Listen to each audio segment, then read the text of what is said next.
Taspен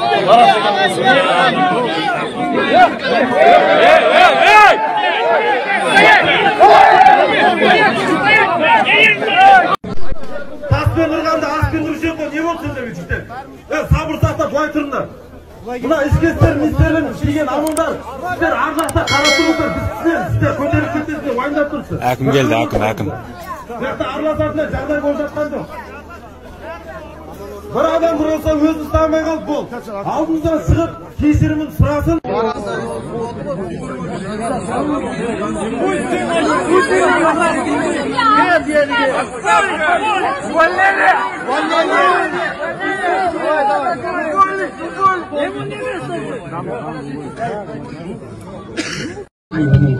Ya jigitlar endi. Ya boshqa narsaga javob bermang. Tayyorla şeyini.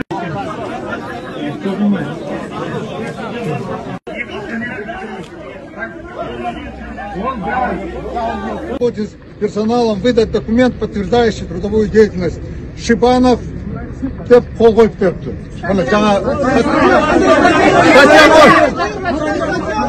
Так,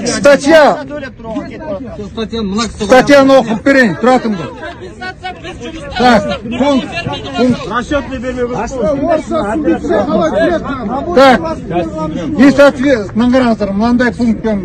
несоответствие работника требованиям профессиональной деятельности установлены законами Республики Казахстан деп жазылып тұр.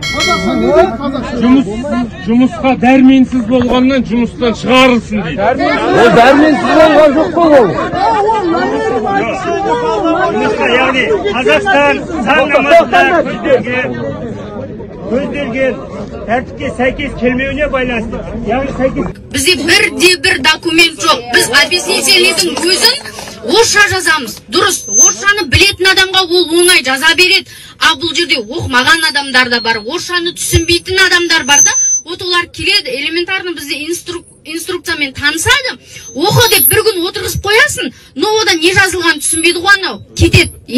Негізі біз Қазақстанда өмір сүріп жатырмыз ба, мемлекеттік тіл қазақ тілі. Сол үшін біз қазақ тілін қолдау керекпіз.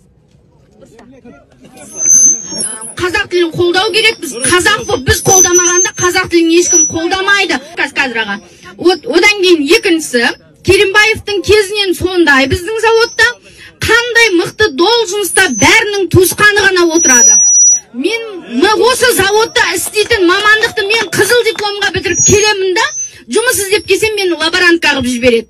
Оқымаған басқа мамандықтың адамы келеді да, мастер болады.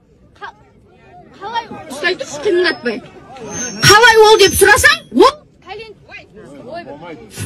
ол пәленшенің інісі, құдасы, құда баласы, аға, жеті атасына дейін осы заводта мықты должностьта отырады.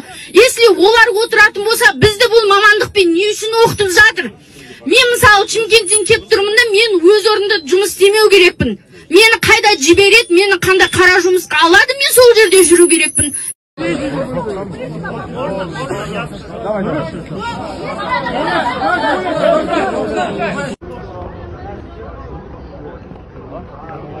Басып осмаған.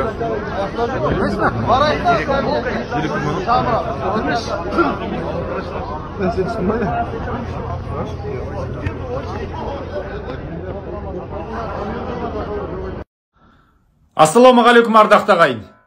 Дәл қазір Жамбыл облысында Тараз қаласындағы Казфосфат зауытының жұмысшылары ереуілге шығып жатыр.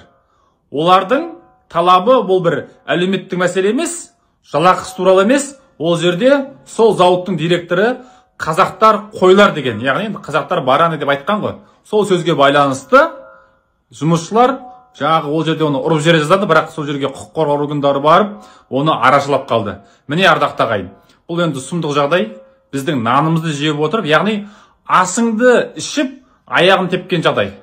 Бұл деген сұмдық жағдай. Мемлекеттің басшылары, бірінші мемлекеттік басшылар, яғни мемлекеттің тізгін ұстап отырғандар, бүгежек қорқақ болғаннан кейін, мемлекетте ұлттық идеология болмағаннан кейін, қазақтың мемлекеттік тілін сол биліктегілердің өздері шенеуніктер тыңдамағаннан кейін, осындай бассыздықтар орын алады. Бірақ бұлай жалғаса беруі мүмкін емес. Сондықтан бұндайларға тыйым салыну керек. Шаңырақтың иесі кім екендігі біліну керек. мынау титулды ұлт дейді, мынау осы мемлекет құраушы ұлттарға деген сондай бір сый құрмет болу керек бәрібір. Өйткені бұл жерде қазақ мемлекетінде ешкімнің маңдайынан қағып, маңдайынан шертіп жатқан жоқ. Ешкімнің маңдайына қазақтар жел болып тиіп жатқан жоқ. Әлеуметтік араздықты тудырып жатқан жоқ. Барлығы еркін. Бүкіл Қазақстан тұратын ұлттың өкілдері өздері қалағандай өмір сүріп жатыр. Бірақ мынау семіздікті қой көтереді деген сөз бар қазақта. Міне Жамбыл облысындағы зауыттың директоры соның керін келтіріп тұр. Әбден дандайсып, қазақтарды қойға теңеп тұр. Бұнда жағдай болмау керек. Шаңырақтың иесі кім екені түсіндірілу керек. Мемлекеттік тілге, мемлекетті құраушы ұлтқа деген сый құрмет болу керек.